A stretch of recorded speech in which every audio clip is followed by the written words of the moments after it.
From the alley-oops at Keysar to the glory days at the stick. From who's got it better than us to brick by brick. It's always the 49ers way. From off-season to game day. Yeah, we talk back.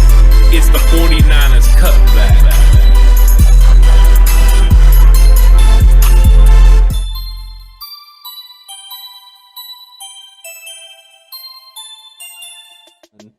It's 49ers Cutback Podcast time, and we are about to talk NFL draft again, and we got another big position to talk about.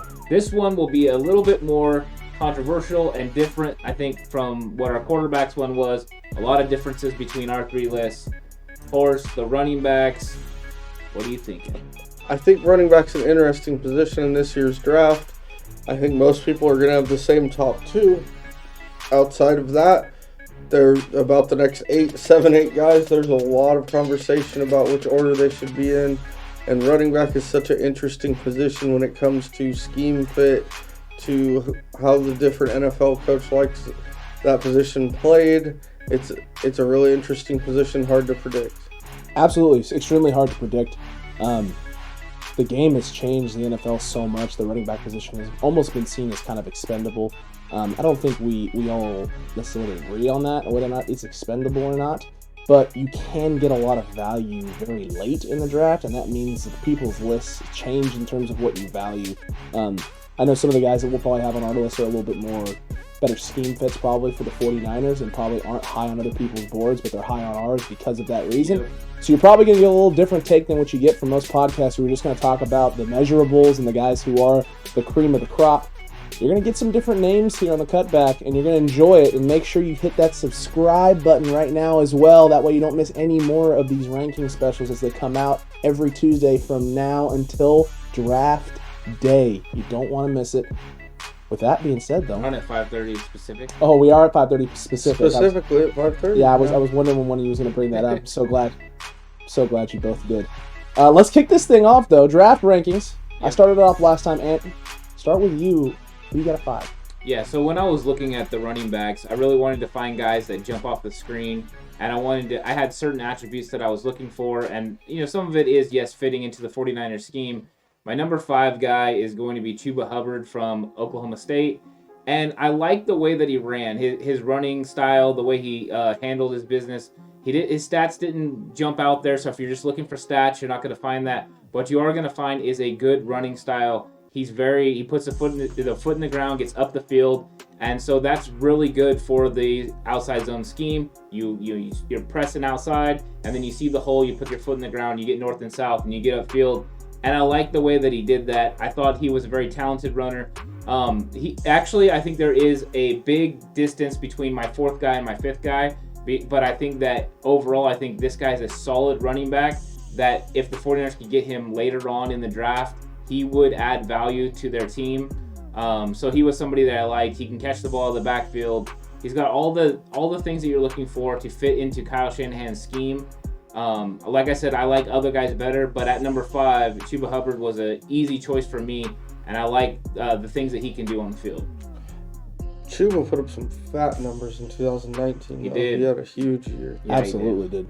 All right. So for me, my number 5 running back is a name maybe not everyone will recognize if you don't follow college football closely. It is Jarrett Patterson out of Buffalo. He's undersized. He's only 5'9", 195 pounds, but he really came pulling up on the national stage. He had an 8-touchdown game this year and a 6-touchdown game this year. So he's clearly a home run threat at any point. Obviously, since he played at Buffalo, he was not playing top-level defenses.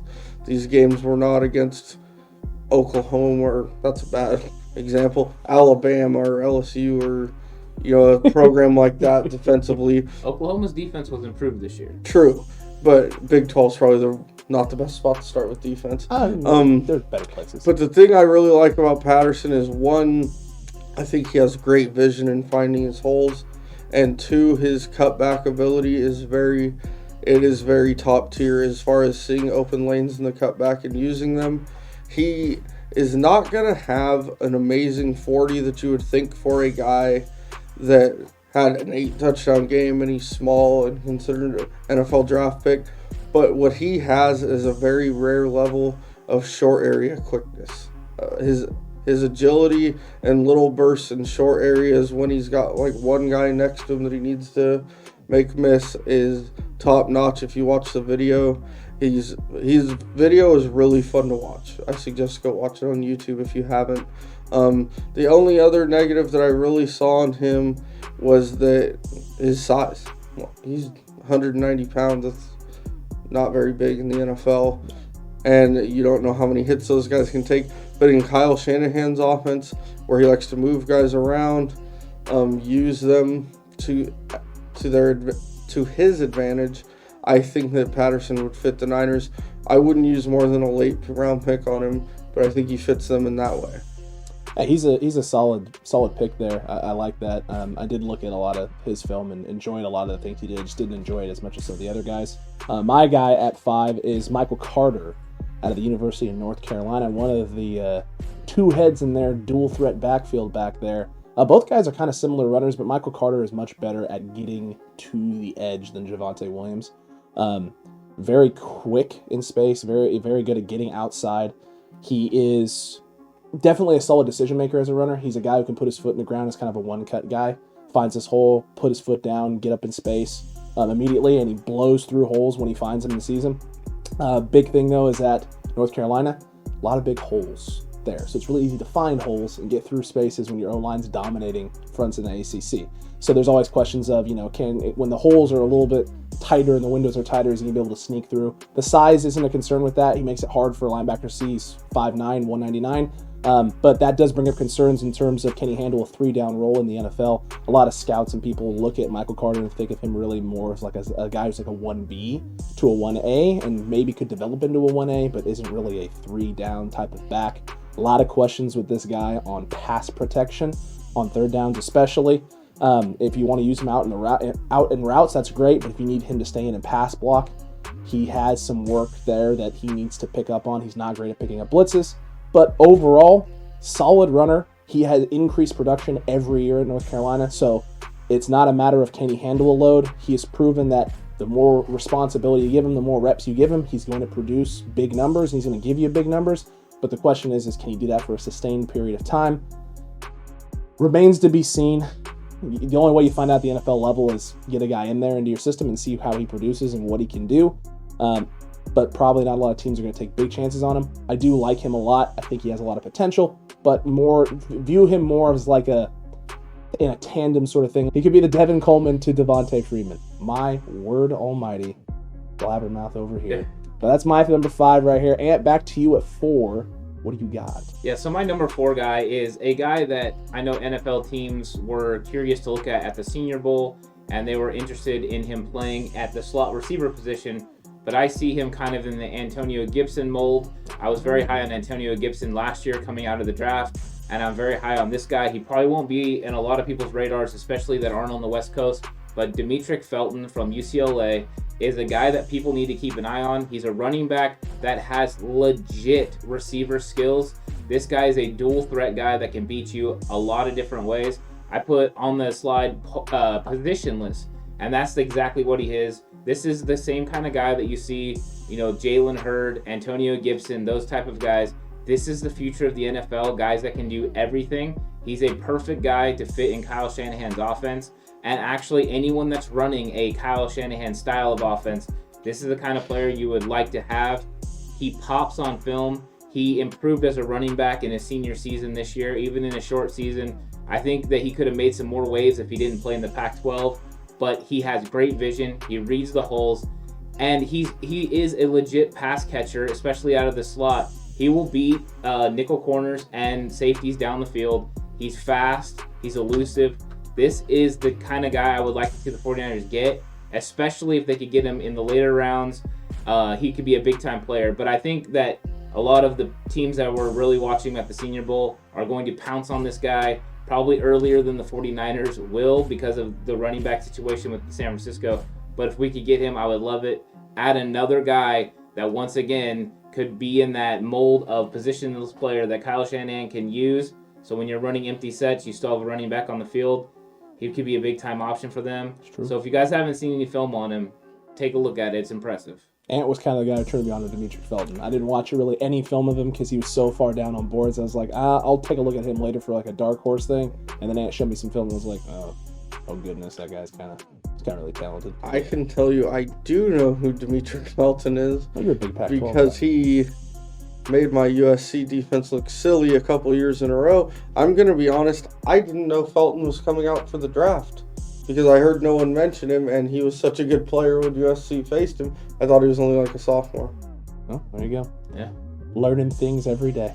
Look at us. But I remember him. Oh, yes, you do. All right, who you got it for, sir? Or I have a guy, I know a lot of people don't have him rated this high. He struggled at the start of the year fitting in probably because of lack of spring and full camps. It's Trey Sermon from Ohio State. He transferred to Ohio State from Oklahoma.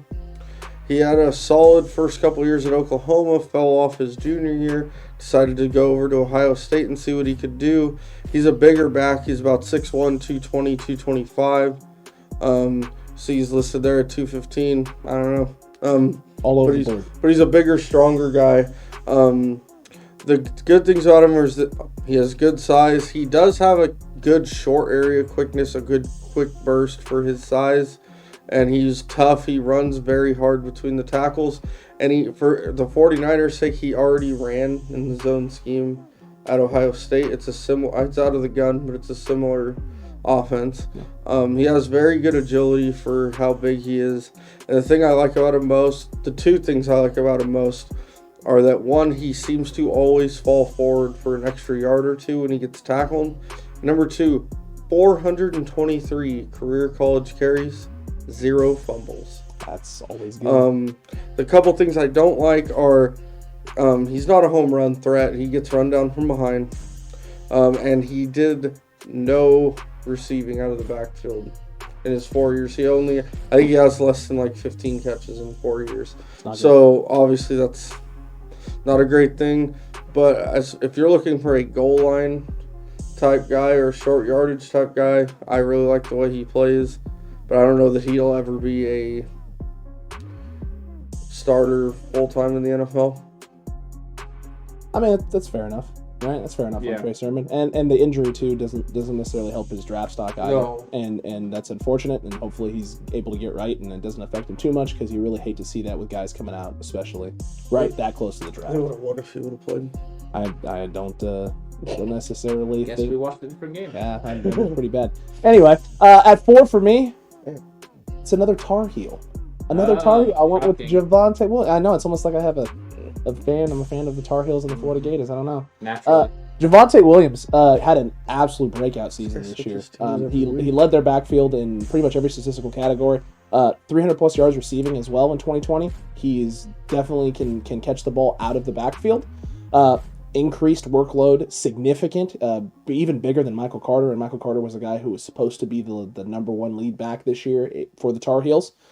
He had 4+ games of over 150 yards rushing this last season in 2020 for the Tar Heels. Again, the same kind of concerns with one Michael Carter for Javonte Williams are things like, can you find holes in the NFL when they were really easy in the ACC playing against some of the teams the Tar Heels were playing against.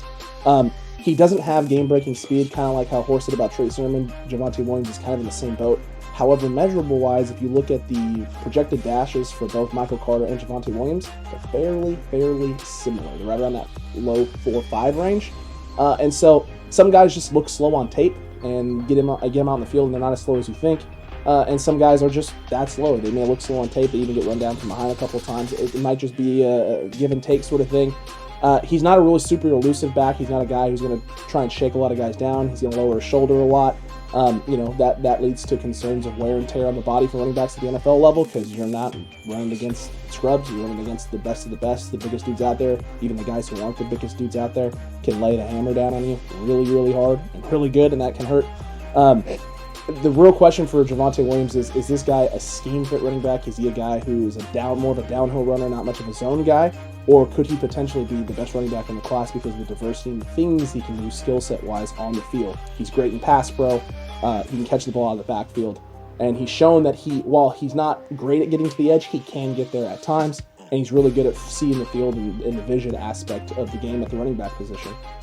Really, really like Javonte Williams. Like I said, like you said on the slide right here, breakout. He was the breakout running back of this class in college football this year. Kind of came out of nowhere. No one's expecting him to have the year that he had. He had it. It's great for his draft stock. Now the question is, can he continue rising up draft boards, or is he going to kind of now float somewhere in the middle of his draft class and have to prove it? And maybe get drafted middle rounds. I wouldn't take him super early either. But if he's sitting there around round 4, round 5, round 6, you might want to take a fly and take a look at him. He could be a breakout of this group. Yeah, I think a lot of these running backs are going to kind of slowly slip. The position is just not as valued as it used to be, so you're going to see a lot of guys that are going to fall into those middle rounds, and that's where you can find a lot of value, except for maybe the top 2 guys. But my next guy on the list is Kylan Hill. And Kylan Hill's from Mississippi State, and to me, he just jumped off the film again. It was another guy that as soon as I started watching it, it was like, oh my gosh, this dude is very talented. He has a lot of skills. He was reading holes very well, and I like the way that he got to second level. Even through tight holes and windows, he was able to get to the second level and then make another move to make someone miss.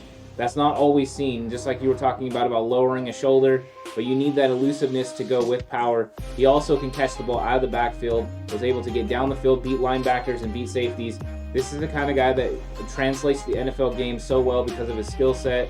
He's a dynamic player. He has home run capabilities. He was everything that I was looking for in the type of running back that I wanted, and it really comes down to vision. As long as they have the vision, they can learn how to run. We've seen it a lot of times with Wilson Jr. He has a particular set of vision and skills that he uses, and he gets down the field and makes plays because of his vision. He's not the most athletic guy. He's not Raheem Mostert speed-wise, but he has that vision, and this guy has the vision. I think he can be a big-time player in the next level, somebody that jumps off the screen. I was actually tempted to put him ahead of my number 2 guy at one point, but I decided not to. I think he's actually closer to the top 2 than a lot of people will think, but I'm going to leave him at number 3 because I think somebody's going to get a steal when they take this guy in the 3rd or 4th round. I can tell you, I saw him play in their opening game this year. He can ball. Yeah. Kylan Hill, he can ball. So next for me is a guy that Alex already mentioned at number 5. I have Michael Carter from North Carolina as my number 3 back. And the reason being because I did this in a more of a pro 49er way than maybe actual where I would have him. I saw him play in 2 games live, and it really helped him because one was against the University of Miami. They absolutely just tore Miami a new orifice on the ground in that game. It looked like high school kids chasing college running backs between him and Javonte Williams that day. And the second one was in their bowl game against Texas A&M. He didn't play. And the reason I bring it up is they lost, and they were probably a better team. It was just a huge difference, and I realized it was both guys, not just Michael Carter, but they really looked bad without them offensively. And I'm sorry I didn't catch the rest of the games. I don't set my TV to record North Carolina football. Fair enough. But there was a very big difference with and without him. The thing I really liked about him when I saw him play in the video I watched is that he runs really smooth. He looks natural when he's running the ball. He doesn't look like he's trying to force his way through a hole. He doesn't look like he's just putting his head down and running as hard as he can into a hole. He looks like he's constantly looking, finding the hole. He moves fluidly. He is a home run threat at any moment, and he excels at making people miss in the second level. The only thing I really didn't like about him is that anytime he gets hit directly, he goes down. He's not gonna run anyone over. He's not gonna the way he plays at the moment. Obviously, maybe it can change. He's not gonna stiff arm anybody. He's not gonna run anyone over. But if he gets that crease, if he gets that corner, you're in trouble. He reminds me a lot of Matt Breida, honestly, when he played for the 49ers. And that's kind of what I saw, only without the fumbles. But that's kind of what I saw when I watched him play. and I thought he'd be a pretty good fit for their offense. As far as once he hits the hole, he's downhill and goes. And I think he could be a really exciting player at the next level. He just maybe got to hit the weight room a little bit, and when he comes into contact, keep his feet moving and be a little bit lower. I don't know. You guys heard me talking about Michael Carter. Big fan. Yeah. Like him a lot. Good running back. Number 3 on my board is the young man from Memphis, Mr. Kenny Gainwell. And I know there's a lot of ups and downs on this guy. Horst is not a big fan of him at all. I don't know what film you were watching that made you did not like this man even a little bit. I don't understand it. I think he's one of the better zone running back scheme backs in this draft.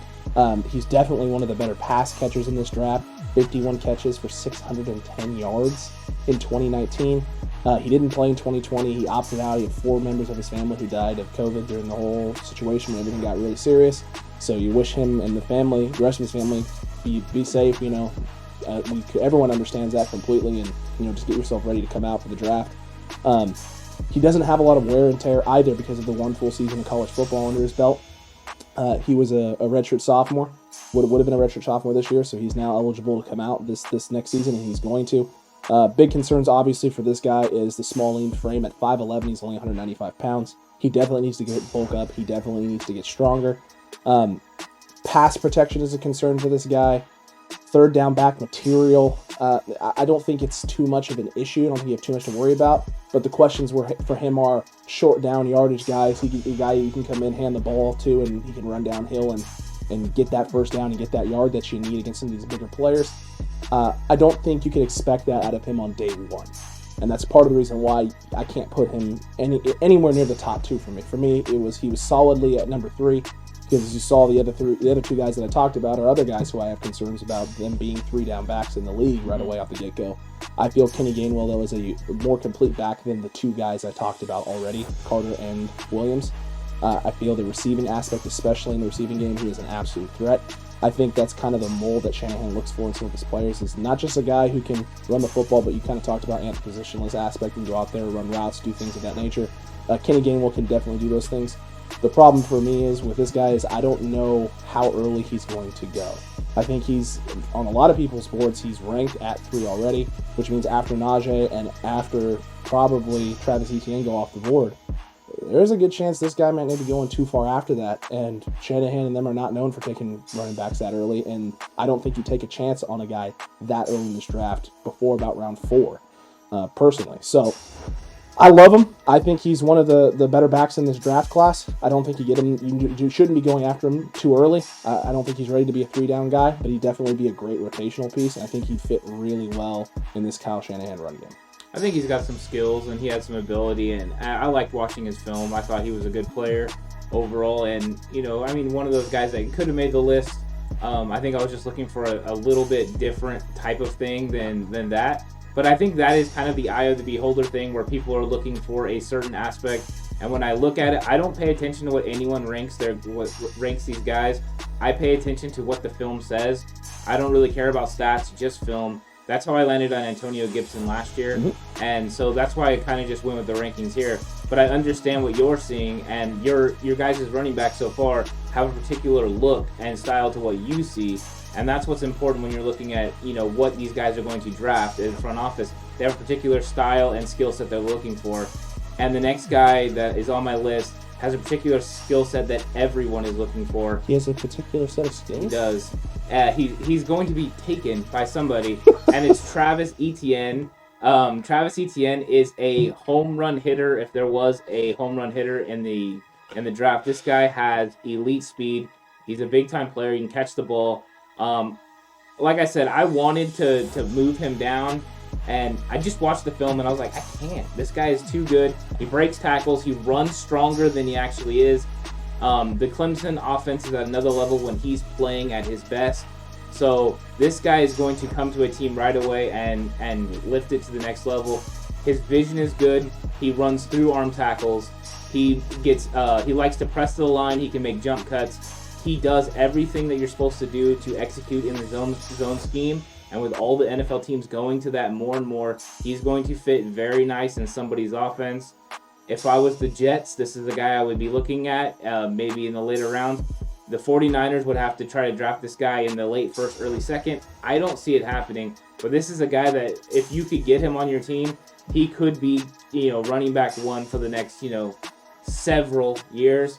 But he's one heck of a player and deserves to be a top 2 running back in this draft. And somebody's going to get themselves one heck of a football player.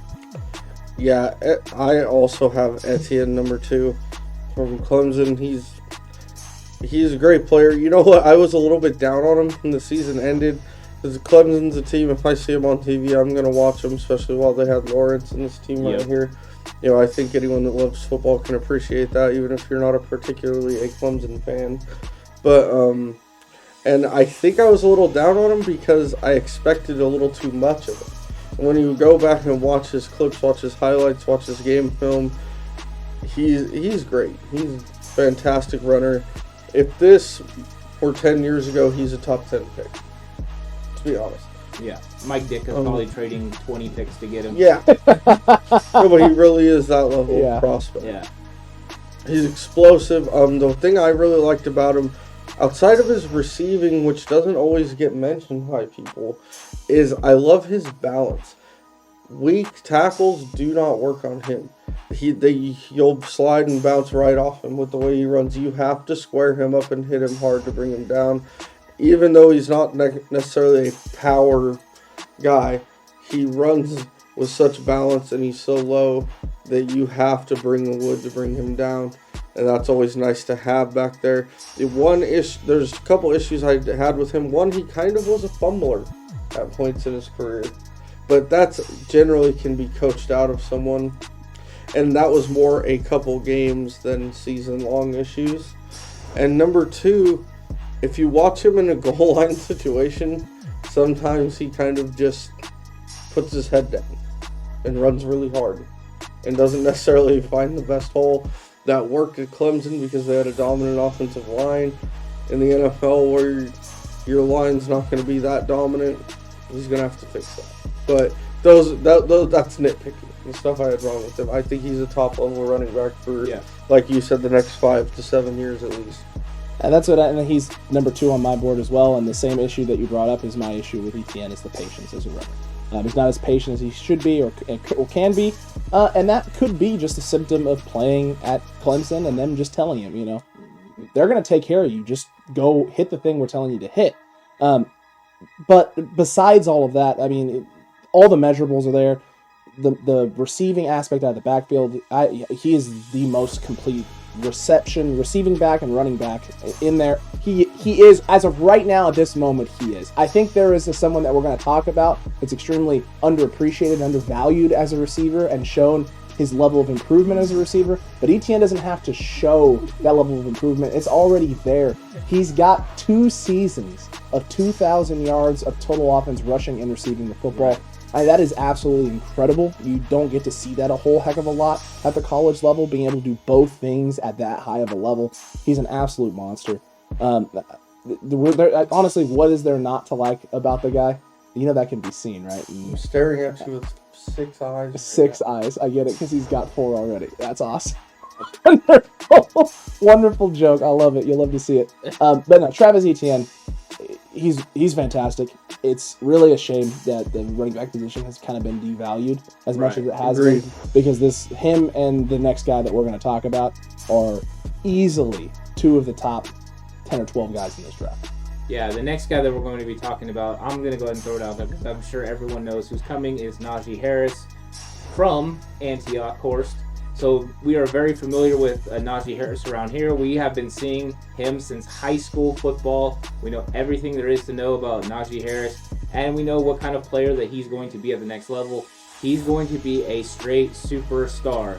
This guy is elite. He's got elite size, 6'2". He's 230 pounds, and that is what some people are putting as a negative against him, which I don't understand, because he's going to run through arm tackles. He's fast enough to, be elusive and get away. He fits into any scheme.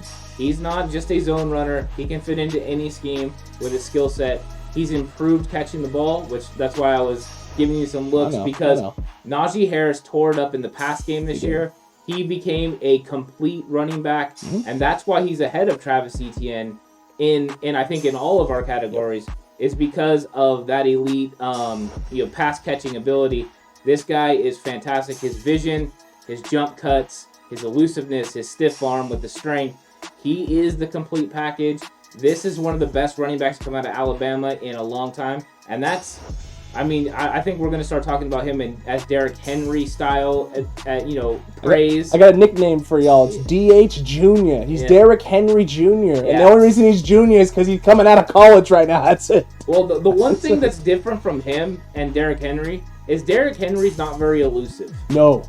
Najee Harris has elusiveness. He can get side to side, the jump cuts, the athletic ability. Now, he's not as big as Derrick Henry, so he is a smaller version, but this guy has everything you need to be a big-time running back in the NFL, and I don't know who's going to get him. I wish the 49ers could get him because I absolutely love this guy. Yep. I would love the Antioch kid to stay in the Bay Area. Mm-hmm. That would be fantastic to watch. But I have this inkling feeling the closer we get to the draft, the farther up the boards he's going to go, and somebody's going to snag him because this is one of those guys that doesn't come along very often. Yeah, Najee is a beast. I remember him not trying to be the one-up guy. I remember hearing about him on the Antioch Junior Spartans. Yeah. Like, that's how long for people in Northern California like us that Najee Harris has been on the radar. Everyone knew who he was at Antioch High by the time he was a sophomore. To get recruited by Alabama out of NorCal, it doesn't happen that often. So he's more so now than ever. Yes, and Nick Saban was spending a lot of frequent flyer miles to send people down to And him. he does everything you can want well. He's big, strong, fast. He catches the ball. He fights hard to end his runs. He's definitely got a nose for the end zone. 26 touchdowns in 12 games this year. He's an experienced 4 years in college player because he had to sit his turn behind like 3 other solid NFL running backs. He fits, like you said, multiple schemes, whether power, zone, gap, whatever you want to run, he can do it. He's a good receiver out of the backfield. The only criticism I could find, and I worked really hard to find one, is that his freshman and sophomore year, he didn't really run like he was 230 pounds. He tried too much to use his athleticism. The sad thing is he still averaged like 6 yards a carry those 2 years, so that's a pretty small nitpick. But about 3-4 games into his junior year, when he figured out that he was 230 pounds and started running downhill like that, there was no stopping him. I know people say backs are a dime a dozen. I don't think this guy is, and I don't get why anyone is putting Travis Etienne in front of him. I know a lot of people are. I don't get it. There are people saying that he's not a 3-down back in the NFL. I don't get it. I don't like it. Y'all are crazy. Those people. Yeah. I would pick him top 12. Easily top 12. But the problem is he'll probably be there at 12, and I don't think there's any chance to play that. Well, I wasn't even necessarily speaking on the Niners. Yeah. I just meant if I needed a running back and I had a pick up there, I would take him. Correct. He is a star. I mean, there's no ifs, ands, or buts about it. He's the young king. He's not King Henry, but he's the young king. He's the up-and-comer. He runs like Henry. If it looks like a duck, if it quacks like a duck, if it walks like a duck, it's a duck. He looks like Henry size-wise. Mullins throws ducks. It's true. Mullins does throw ducks. He runs like Henry. I mean, he's basically Derrick Henry just coming out of college now. That's it. People have concerns about the breakout speed. Him and Derrick Henry run about the same 40 time. I don't think anyone would question Derrick Henry's ability to break away on those long 90-yard runs that he has. He gets enough separation, and then the power, he can't bring him down. Caught. Yeah, he never gets caught. And one time Earl Thomas caught him. That was funny. Yeah, it was funny because he caught him and then caught a nice stiff arm right to the ended Earl Thomas's career. Yeah, basically. Najee Harris is the real deal. I mean, there's no question about it. The only thing I needed to see out of him was some catching out of the backfield, and he showed it. I mean, the national championship game, some of the routes he was running and the touchdowns he scored near the goal line on some of those routes. I mean, the guy is a freak of nature. He's a monster. He's just going to keep getting better. He doesn't have a lot of wear and tear on him either because he sat for a couple seasons and ran the ball minimally at Alabama, which is great for him because he wasn't just sitting and not learning anything. He was sitting behind 2 guys who are fairly good in the NFL right now. So, Najee Harris, Yeah, I mean, I love him. I love him to death. He's easily the best back on the board. It's not even close in my opinion. I think it's him, and then a nice fat gap, and then Travis Etienne, and then a nice fat gap, and then Kenny Gainwell for me. Of course, doesn't Najee Harris remind you kind of a bigger version of Ricky Waters? Yeah, actually, I've never thought of that myself, but that's a good way to put it. That is Yeah, for 49er fans, Ricky Waters, the style that he runs, is just a bigger version of Ricky Waters, in my opinion. So, I mean, this was my top hopefully 5. a better attitude. I would hope so. Yeah, no, he's a class act. This was my top 5. Of course, at 1, Najee Harris, then Travis Etienne, Kylan Hill, Demetric Felton, and Chuba Hubbard. Those are the top 5 for me. And hopefully you guys start hearing more about these names, because I think I brought up some guys that no one's talking about. I agree with you there. And then for Mr. Horst there for his top 5. Yeah, mine goes starts out the same as you guys. Najee Harris, Travis Etienne, and then Michael Carter, Trey Sermon, and Jarrett Patterson. If he scores 8 touchdowns in an NFL game, that'd be something, wouldn't it? That would be incredibly something.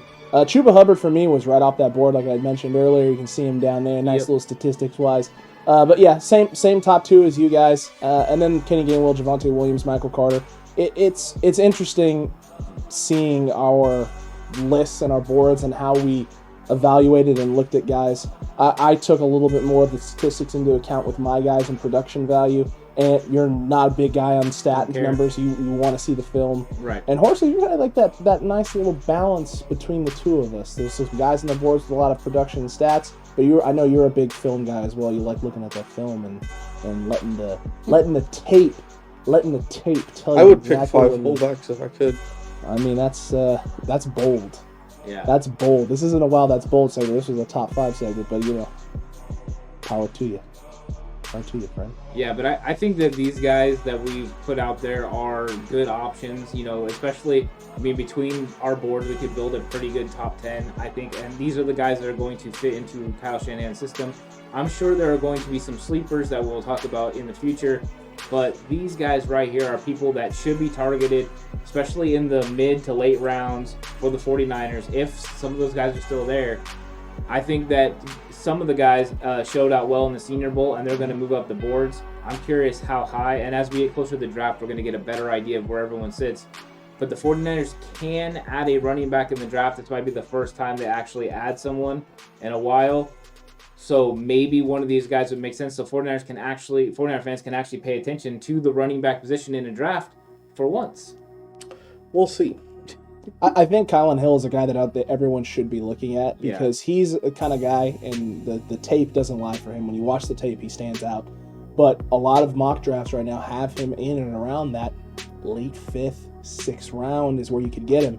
And I could see Kyle Shanahan pulling the trigger and John Lynch pulling the trigger on a guy like Kylan Hill that late in the draft because I don't think he's a 5th or 6th round talent. I don't think he's even close to 5th or 6th round. Right. I think there was a couple of concerns, was some of the things about him and his background and stuff that people are looking at that are maybe making him stay in that. But yes, he is a 3rd to 4th round talent, maybe even higher if you'd had more production. Mm-hmm. But he played at Mississippi State. He played in the SEC against good defenses with not the best offense that there was. So, Bulldogs. Oh yeah, Bulldogs. I think that's Bulldogs. Well, make sure that you rush over, hit that subscribe button right now, like the video, hit that notification bell as well. That way you don't miss any more of our top 5 rankings, which are, as we said earlier, every Tuesday from now until draft day, 5:30 p.m. Pacific time. Yep. Pacific time. Can't stress Why that. would we go any other time? We live on the West Coast. It's very true, Horst. It's very true. It's very true. But yeah, you don't want to miss any of this. Let us know in the comment section down below, too, what you thought of our rankings. Do you agree with us? Did we leave anybody out? I'm pretty sure we probably did. There's probably some guys in your radar that aren't on ours. Yeah. Let us know about it down there. Let's have a discussion. And which ones do you think fit the 49ers system the best? Because there are great running backs or good running backs in this draft that don't fit the 49ers system, but who fits it the best? I really liked the way you broke down, guys, how specific you were with your details. Thank you. I appreciate that. That was a nice specific comment. It was very specific. All right, guys, you know what time it is. Let's chalk another one up. This guy over here with the specifics.